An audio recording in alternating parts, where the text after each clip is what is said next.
21대 대통령을 뽑는 6.3 대선이 본격화됐습니다. 누가 새 대통령이 돼서 대한민국 미래 5년의 국정을 책임지게 될지 전문가 두 분 모시고 말씀 나누도록 하겠습니다. 엄경영 시대정신연구소장 오셨습니다. 어서 오십시오. 안녕하세요. 유승찬 스토리닷 대표 오셨습니다. 어서 오십시오. 네, 안녕하세요. 이번 대선 시작하기 전부터 굉장히 여러 가지 논란이 있었습니다만 어쨌든 이제 대선이 본격화됐습니다. 자, 이 초반 민심이라고 할까요? 대선 표심이라고 할까요? 이번 6.3 대선 전체적으로 좀 어떻게 보고 계십니까? 이번 대선의 최대 핵심 쟁점은 내란 심판이냐 이재명 견제론이냐, 이게 이제 두 가지 축으로 전개가 됐는데요. 처음에는 내란 심판이 그 대세를 장악했다. 저는 그렇게 보고 있습니다. 그래서 공식 선거운동 들어가기 전까지 이미 이재명 후보의 대세론이 상당히 확산된 상황이었다. 다만 후보 등록이 이제 완료되고, 그리고 국민의힘 대선 후보가 확정된 다음에 이재명, 김문수, 이준석 이렇게 이제 3자 구도가 형성이 된 거 아닙니까? 3자 구도가 완료되면서, 세팅이 완료되면서 이재명 견제론이 꿈틀거리고 있다. 그래서 향후 대선 판세가 상당히 요동칠 가능성이 있다고 봅니다. 이 3자 이제 구도가 확정이 된 거 아닙니까?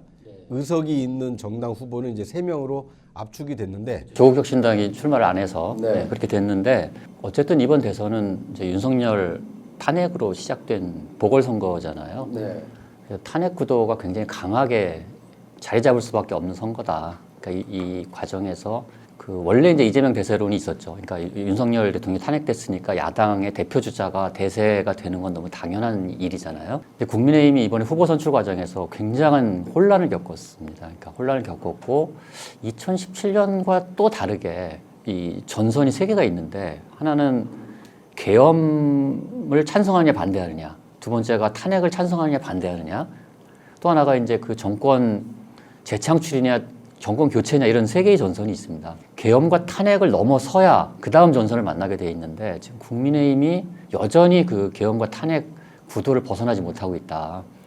계엄과 탄핵 구도를 벗어나야 인물이 보이기 시작하거든요. 아직도 그 구도 안에 갇혀 있다, 국민의힘이. 그래서 이재명 대세론이 확고하게 유지되고 있고, 김문수 후보가 그러니까 탄핵 문제나 그 윤석열 그 대통령과의 절연 문제, 이런 문제들을 조기 해결하지 않으면 이 구도 안의 선거가 그냥 진행될 것 같다. 이재명 대세론이 계속 유지될 것 같다. 일단 대선 초반 표심은 어쨌든 이재명 대세론, 이재명 후보에게 좀 유리하다라고 두 분이 공통적으로 말씀을 해주셨는데, 이 대선 선거일은 이제 20여일이 좀 더 되지 않습니까? 선거가 진행이 되면서 혹시 대선 표심에 영향을 줄 수 있는 변수가 있다라면 어떤 것이 있을 수 있을까요? 뭐 저는 지금 이제 뚜렷한 변수 뭐 이런 것들은 보이지 않고, 이준석 변수가 좀 있는 것 같아요. 지금 이번 대선에서는 개혁신당 후보 같은 경우가 이게 이제 다크호스로 등장하느냐, 이게 어느 정도의 이 균열을 낼 것이냐. 이 계엄과 탄핵으로부터 자유로운 후보잖아요. 계엄과 탄핵으로부터 자유로운 보수 후보가 얼마나 판을 흔들 수 있을 것이냐 하는 문제가 이번 선거의 남은 관전 포인트 아닌가, 이렇게 생각이 들어요. 이게 이제 판을 흔든다라는 것은 지지율 상승을 통해서 그러니까 이재명 후보의 상승세를 좀 견제하고 뭐 이런 건가요? 상대적이잖아요. 근데 탄핵에 대해서 분명한 입장을 갖고 있지 않은 국민의힘의 김문수 후보 같은 경우는 구도 안에 갇혀 있단 말이에요. 근데 구도를 누가 짤 거냐 하는 문제. 그래야지 그 다음에 이제 경쟁, 인물 경쟁이 되는 거거든요. 그래야지 뭐 이 보수가 생각하고 있는 어떤 이재명 그 후보의 무슨 사법 리스크가 됐든 뭐 이런 것들이 부각이 될 수 있는데, 지금은 구도가 너무 강하게 짓누르고 있기 때문에 그러니까 누군가는 구도를 깨고 째고 올라와야 된다. 그것이 극적인 순간이 오려면 사실은 그 이준석 후보가 김문수 후보를 앞지르는 결과가 나오든가, 그게 뭐 쉽지는 않아 보이는데, 근데 이제 지역적 지지 기반이나 이런 것들이 확고하면 그런 점프도 가능하거든요. 과연 이준석 후보가 그런 역동성을 이번 대선 기간 뭐 짧다면 짧고 길다면 긴 20여일 안에 그걸 만들어낼 수 있을 것이냐, 이것이 저는 이번 대선의 유일한 변수가 아닐까, 이렇게 생각이 듭니다. 대선 막바지 표심에 영향을 끼칠 변수 어떤 게 될 거라고 예상하십니까? 저도 유승천 대표 말씀하신 대로 이준석 이슈가 일단 하나가 있고요. 그 다음에 두 번째는 이재명 견제론이 이제 조금씩 꿈틀거리고 있는데 이것이 얼마나 커지느냐, 전 두 가지로 봅니다. 첫 번째, 이준석 이슈는 역시 단일화가 되느냐 마느냐잖아요. 그리고 단일화가 김문수 후보 쪽으로 되느냐, 이준석 후보 쪽으로 되느냐, 이것도 이제 큰 변수인데요. 저는 일단 이준석 후보의 지지율이 10%대로 올라설 수 있느냐, 저는 그게 최대 관전 포인트라고 생각을 합니다. 만약에 10% 중후반대로 올라서게 되면 선거 구도가 이재명 1강 그리고 김문수, 이준석 2중 구도로 재편이 되게 되는데요. 이렇게 되면 이제 이중 간의 경쟁이 시작되는 거 아닙니까? 그래서 이준석 후보가 김문수 후보를 설사 여론조사에서 앞서지 못한다 하더라도 이재명과 1대1 구도에서 승리한다는 수치가 나온다면 저는 선거 최종 변수로 이 단일화 이슈가 힘을 발휘할 수도 있다. 그렇게 되면 단일화 협상이 아니라 어느 한쪽이 드롭하는 식으로 사실상 단일화를 이룰 수 있다고 봅니다. 그러니까 이준석 후보의 경쟁력이 높다면 김문수 후보가 드롭을 하게 되면 되는 거고요. 반대로 김 후보 경쟁률이 또 높다면 이 후보가 드롭을 하게 되면 이제 단일화가 되는 거죠.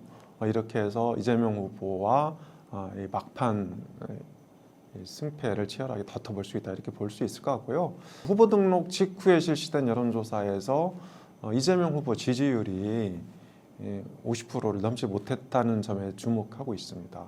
이재명 후보의 지지율은 고점을 찍고 조정 국면에 들어섰다. 그래서 저는 이재명 후보의 지지율은 앞으로 하향 안정세를 보일 가능성이 크다고 보거든요. 그리고 김문수, 이준석 후보의 경쟁이 심화되면 심화될수록 역동성이 커지면서 범보수의 파이, 지지율이 더욱 커질 수 있다. 이렇게 되면 저는 선거가 어떻게 전개될지 지금 단정하기는 좀 이르다, 이렇게 보고 있습니다. 저는 뭐 단일화 가능성이 이렇게 커 보이지는 않고요. 그러니까 이준석 후보 입장에서 보면 지금 굉장히 큰 걸림돌이 있어요. 그러니까 탄핵의 강을 건널 거냐 말 거냐, 윤석열 대통령과 절연을 할 거냐 말 거냐, 이게 전제되지 않으면 이준석 후보가 단일화할 명분이 없죠. 단일화할 가능성도 없다고 보고, 저는 좀 생각이 다른 게 지금 보수 지지층조차 보수 후보를 지지하기를 꺼려하는, 저는 이런 상태에 있다고 보거든요. 뭐 이렇게 되면 이제 투표율이 낮아질 가능성이 있는데, 이게 마치 이제 2007년 데자뷰 같은 느낌이 있어요. 그러니까 여기죠. 그때는 이명박 그 후보가 압도적인 지지를 받고 있었고, 진보 지지층도 정동영 후보를 그렇게 지지하러 투표장에 나가지 않는 후보 그 유권자들이 꽤 많았었거든요. 그러면서 투표율이 60% 격차도 500만 표 이상 났고, 저는 이번 선거가 그렇게 될 가능성도 있다, 이렇게 봅니다. 그러니까 큰 격차가 날 가능성이 저는 지금 상태에서는 점점 커지고 있다.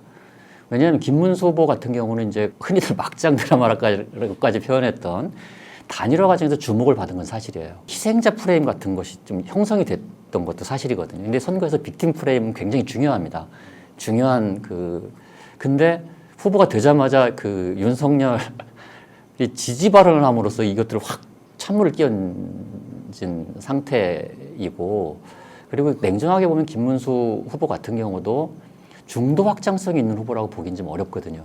지금 거기다가 이번 대선의 가장 큰 구도인 그 탄핵에 대한 입장이 모호하다 하는 것이 큰 걸림돌이 될 것이라고 저는 봅니다. 자, 3자 대결 구도로 이제 시작이 된 대선 구도에 이 두 분께서는 어쨌든 제3 후보로 등장한 이준석 후보의 파괴력이 있느냐 없느냐에 따라서 이재명 대세론이 제동이 걸릴 수도 있고, 아니면 이재명 대세론이 유지가 될 수도 있다, 이렇게 예상을 해주셨습니다. 두 분 예상대로 6.3 대선이 흘러갈지 좀 시간을 가지고 지켜보도록 하겠습니다.